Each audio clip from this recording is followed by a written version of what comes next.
এখন আমি তোমাদেরকে এমন একটা জিনিস দেখাবো যে তোমরা সবাই অবাক হয়ে যাবে। তোমরা সবাই এখন এই ভিডিওটা দেখতে থাকো যে আমি কি কি করছি। প্রতিদিনের মতো আজ রান্না করে চলে এসেছি। আজ আমি বানাবো ফ্রাইড রাইস। ফ্রাইড রাইস অনেক দিন থেকে ভাবছিলাম বানাবো, খেতে ইচ্ছে করছিল, তো আজ বানাবো। তো তোমাদের কার কার ভালো লাগে ফ্রাইড রাইস খেতে অবশ্যই আমাকে কমেন্ট করে জানাবা তোমরা। তো দেখো, কড়াইতে আমরা ঘি তো দিইনি, ঘিয়ের বদলে আমরা বাটার দিয়ে দিলাম, কেন কি আমরা ঘি খেতে অতটা পছন্দ করি না, এই জন্য বাটার দিয়ে দিয়েছি। তো বাটারের মধ্যে সব সবজিগুলো এখন ভেজে নেব, ভেজে নামিয়ে নিয়েছি, তারপরে তো ফ্রাইড রাইসটা ভাজবো। তো এটার মধ্যে একটা এমন, তোমরা তো সবাই ফ্রাইড রাইস বানিয়ে খেয়েছো, কিন্তু আজকের ফ্রাইড রাইসটা একটু অন্যরকম নতুন সিস্টেমে আমি বানালাম, তো ওটা তোমাদেরকে দেখাচ্ছি। আর সিস্টেমটা হচ্ছে এমন একটা জিনিস আমি আজ ফ্রাইড রাইসে দিয়েছি যে রহস্য আছে এটার কিন্তু, আর সেই রহস্যটা তোমাদেরকে আমি শেষে জানাবো। এখন তোমরা এভাবে ভিডিওটা আমার সাথে দেখতে থাকো, তাহলেই বুঝতে পারবা। আর কি কি দিচ্ছি দেখো।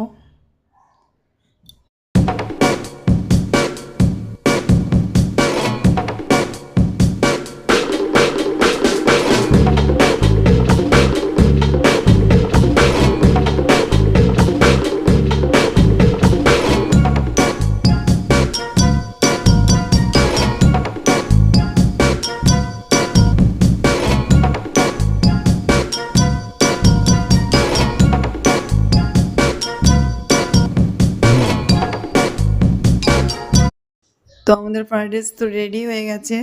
তো এদিকে পাশে মটন কষা বসিয়ে দিয়েছি, আমাদের মটন কষাও রেডি হয়ে গেছে, এই দেখো। তো এখন তো খিদে পেয়ে গেছে খুব জোর, খেতে বসে যাব এখন। তো আমরা খেতে খেতে বসে গেছি দেখো। তো খাওয়া শুরু করে দিয়েছি, মটন কষা, এদিকে রয়েছে মাছের তরকারি, আর এদিকে রয়েছে ফ্রাইড রাইস।